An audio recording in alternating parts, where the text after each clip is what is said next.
My guests are Kelly Kahl, producer of the movie Just a Bit Outside, and I guess one of the stars of the movie, Gorman Thomas, that Brewers fans know well, outfielder for a long time, but certainly on the 1982 Milwaukee Brewers. And I wanted to talk a little bit about this movie that's going to go wide, or at least Milwaukee wide, on September 13th, where fans can check out the documentary about the 1982 Milwaukee Brewers team.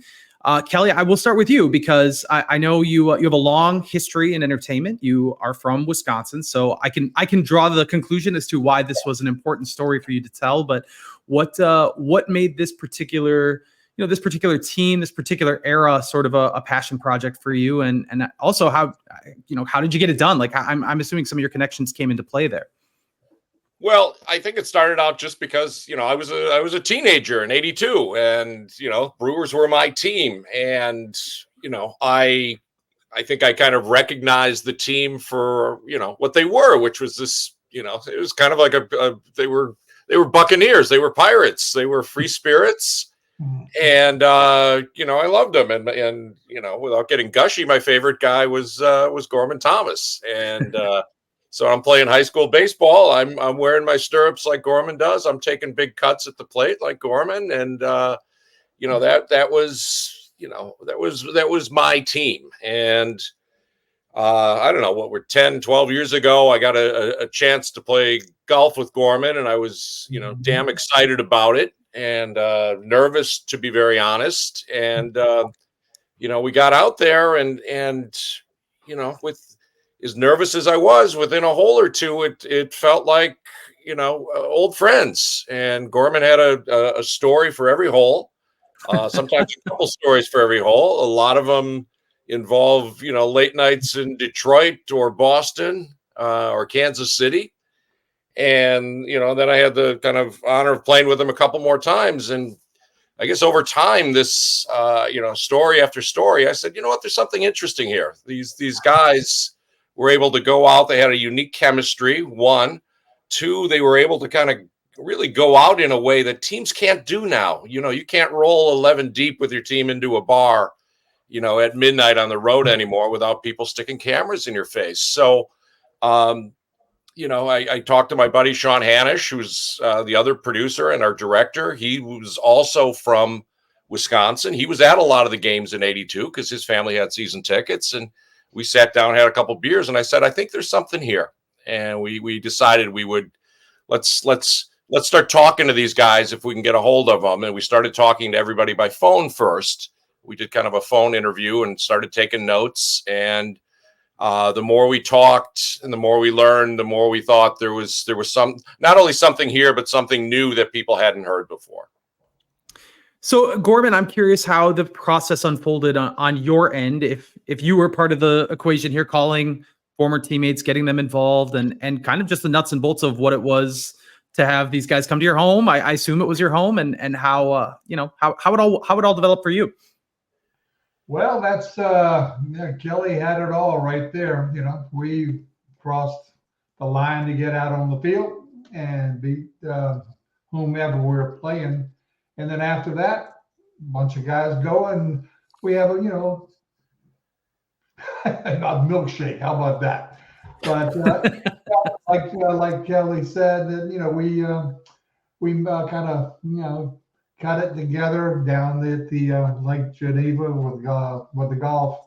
But we laughed about it, and then I found out what he did with CBS. And the SEAL team. That was my favorite one.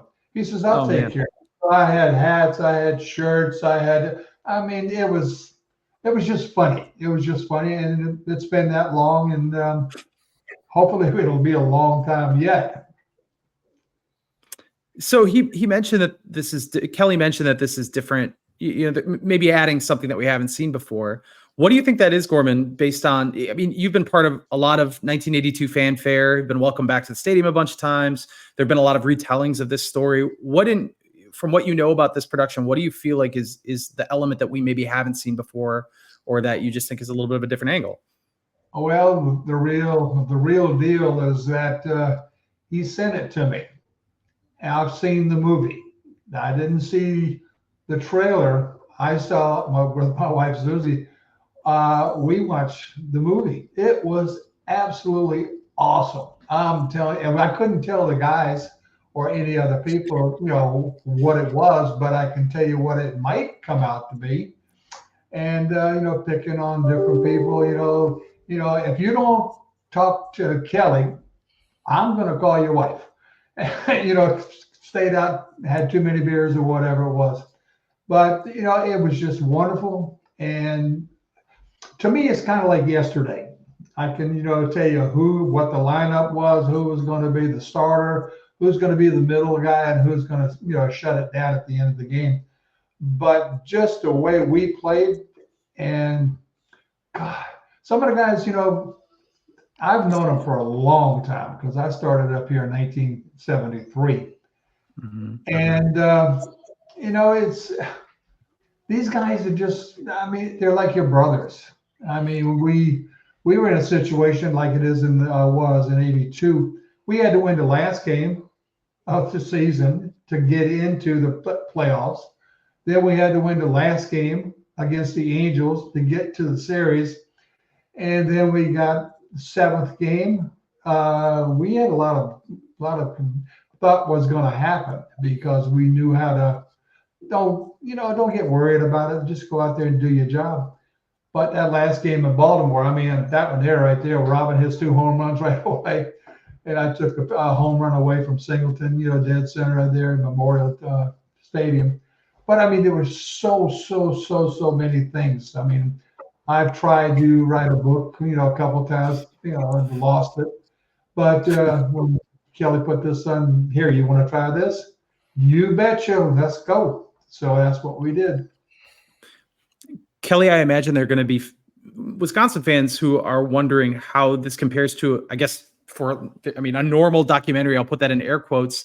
If this is the type of thing that's going to be shown in theaters outside of Wisconsin, if it'll be on a streaming service, if fans are unable to get to one of the Marcus Theater spots that are first showing it, is there a way to sort of contextualize that? Like how big this will end up being, and if there's stuff in there that will speak to audiences that aren't just lifelong Milwaukee Brewers fans? Yeah, we're kind of focusing first. Marcus Theaters they've been great partners to us, and they saw the movie and immediately said we want to put this on in Wisconsin. And that was our first, I guess, goal was, can we show it to the real fans? And that mostly the fans of Wisconsin, of course. Immediately, I'm getting texts and emails and tweets from people in Georgia and Alabama saying, "Well, hey, how come I don't get to see this?" So we'll figure something out, either a streaming deal or if things go crazy, maybe there's a theatrical run. But we are very mindful of the folks outside the state, and we want to be able to. We know there are Brewer fans everywhere, and we want to make sure we get it in front of them at some point. And I think the other thing that we found is you don't necessarily need to be a Brewers fan, or we've shown this to some people who were very familiar with the story, and some people who really had no idea what the story was. And the story, because the season tracks like a movie, the way it starts and the poor the high expectations and the poor start. And then, the managerial change and Harvey comes in and the team takes off. And then it still goes down to the last game of the season, the ALCS, the World Series. We were kind of, Sean and I were laughing. We're like, you couldn't really write this any better. It almost defies logic. But I think there are some just universal human, these guys, none of them walk around with a cloud over their head, but Game 7 still resonates with these guys. And I think that's kind of a universal, human feeling that people can relate to. Gorman, he mentioned that managerial change. I think one of my favorite stats from that season is you end up tying Reggie Jackson for the league lead in home runs, but had no home runs in April. The April and May experience of 1982 was so different from everything that followed. And there's 2 flashpoints. There's the change in managerial, the manager shift from Buck Rogers to Harvey Keene. And then there's the acquisition of Don Sutton for the final month of the season that obviously pays dividends too. I think today it's kind of wonder how much power a manager has over a team, if changing a manager really does create a culture change or help a team, pivot. I don't know if it was different in 1982, but obviously something shifted when Harvey Keene came on board. Are you able, I mean, when people ask you about that, did that really make a difference? Was it coincidental? Obviously he brought something to the table that you didn't have before. So how would you describe that? How things shifted for you when he came on board? Well, that's, I mean, there's so many streets I could take off and just say this. But first of all, I've got to say about George Bamberger, when he came here in 1978, 78, the Brewers never, I don't even know how many had a good year, maybe 70, maybe 65, for the season. George came here, he changed everything around. He was one of the guys. He was just one of the guys with the players and also the fans outside, when the game was gone. But he had a heart, so he had to go. Then here comes Buck, and Buck was a great guy. I mean, just a great guy. But maybe he wanted to change do this here. And I might as well go ahead and say it. I mean, he moved me from center to right. And, it was not a problem. It was not a problem, but some people wanted to make it a problem. So that was nothing. But we weren't, for something we just weren't, we weren't just doing what we should be doing. We were trying, but it wasn't work. And then that day in Seattle, when Harvey had, oh, by the way, I'm the new manager. We're going to have one meeting because I don't like meetings. So let's go out and kick somebody's ass. And I think we had a big, a lot of runs that first game.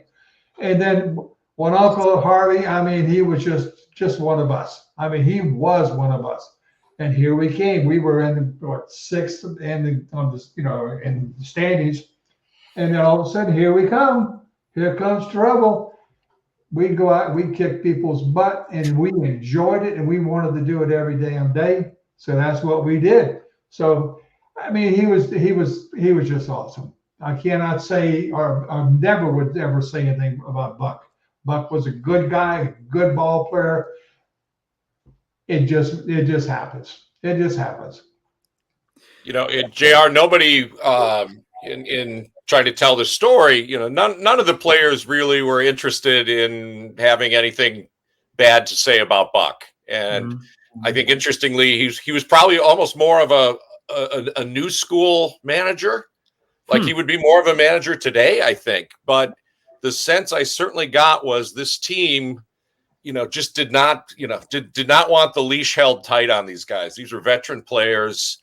And I think Harvey came in and he let go of the leash and just let these guys run, and they went with it. And I think it took the pressure off because I think the expectations going into the season were super high, and I think maybe they felt that pressure a little bit.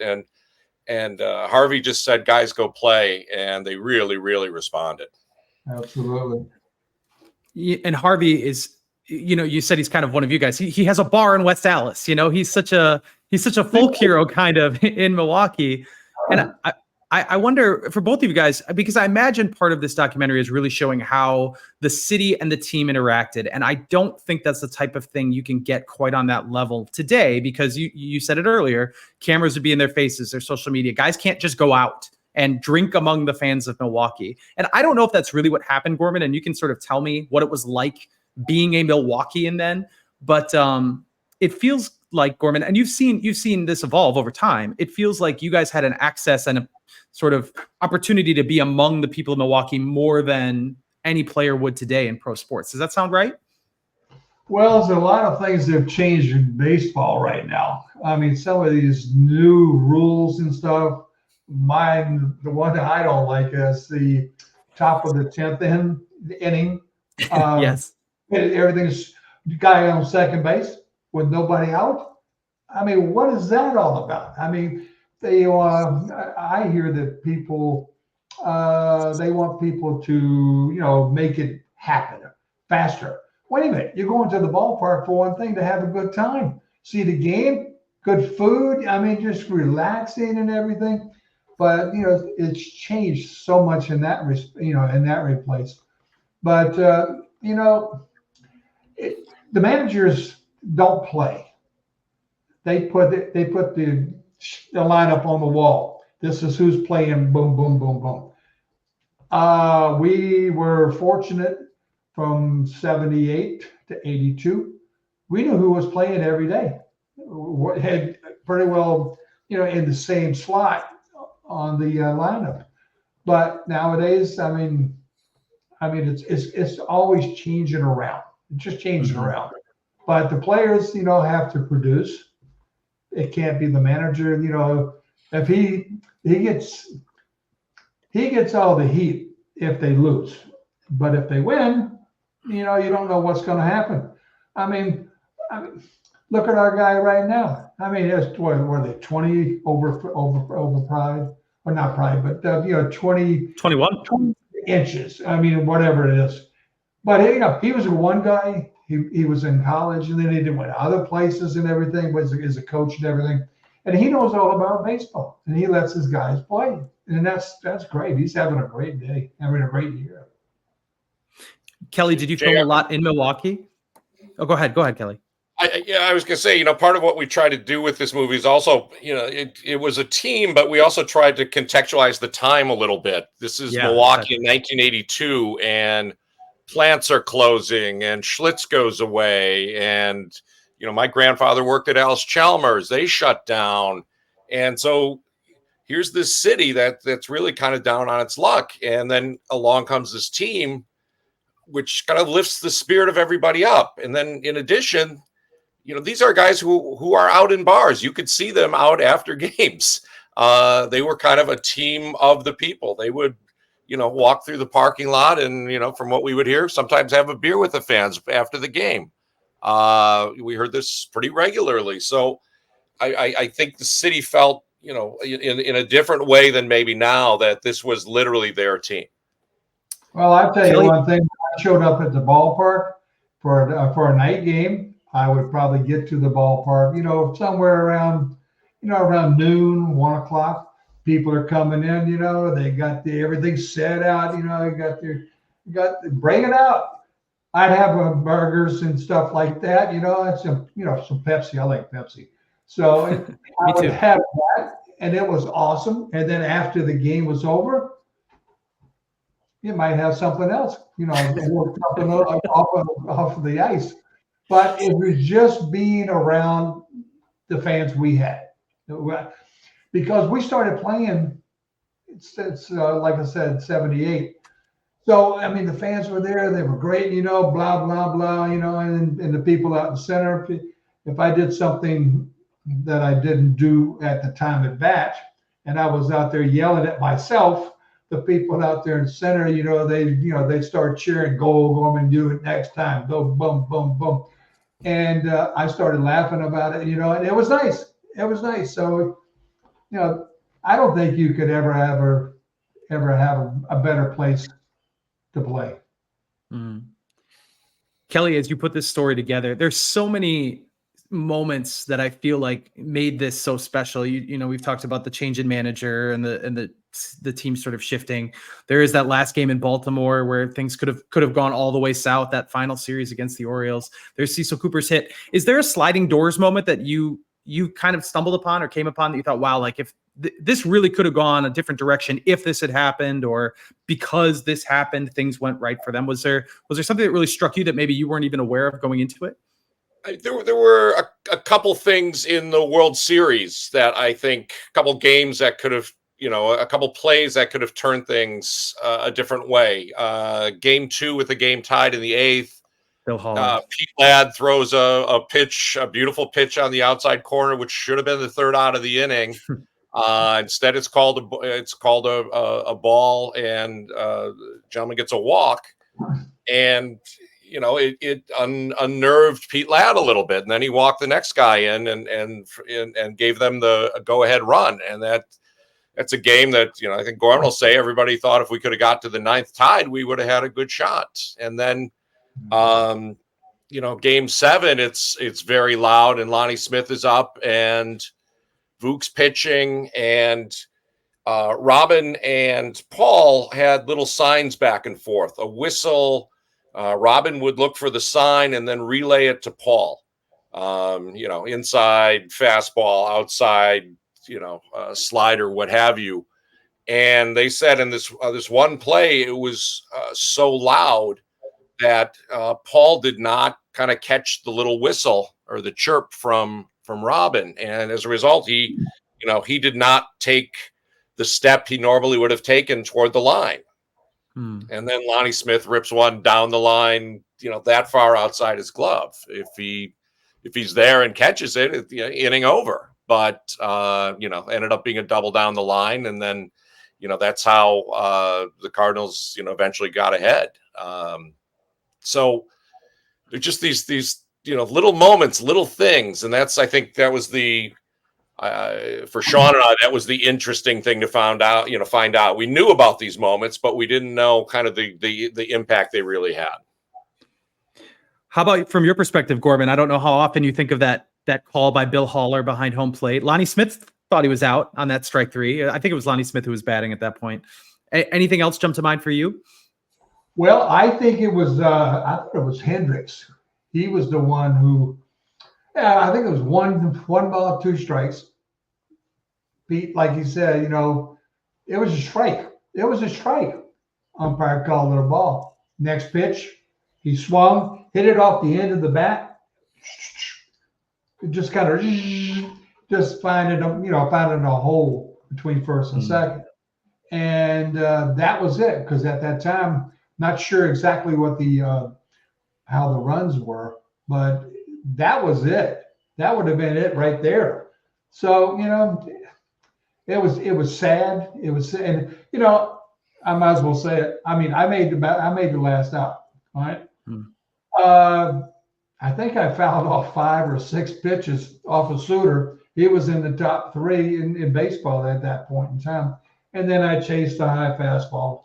I didn't want to be the last one. I mean, it wasn't going to be, even if I had tried to hit a home run, it wouldn't have made any difference because we were down a couple runs. So for 2 outs and that, and as I came back into the dugout, and that poor bat didn't last it any longer. The helmet was first, and then I broke the bat first. Bo Jackson's not the only one that did that.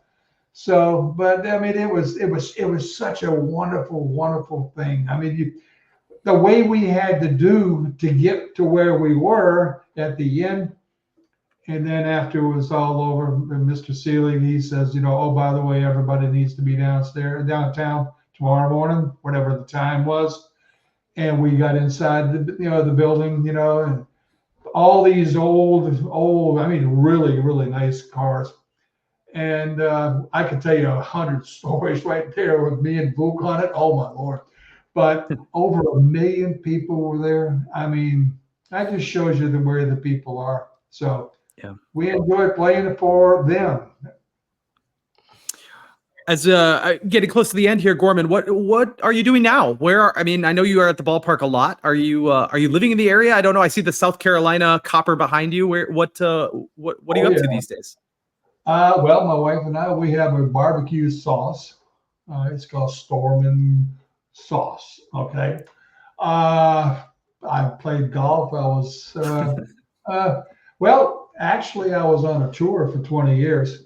So I did that all over the place. I have, 4 grandchildren. Oh God. One of them went to high school for the first time yesterday. The other one's already there. Yeah, I know. And then we got 2 little ones. I got 15, 13, 7, and 4. So they keep us, busy all the time and everything. And, I could go on and on and on and on, but, it's just wonderful, and Susie and I, we're just having a nice time. Kelly, what else should we know about the movie before I let you guys go? Well, I also want to quickly vouch for Gorman sauce, which I order and have sent out here because it is tremendous on brats. It is good on a salad. It is good with some pulled pork. It is phenomenal stuff. So I encourage everybody to look for it. And anytime we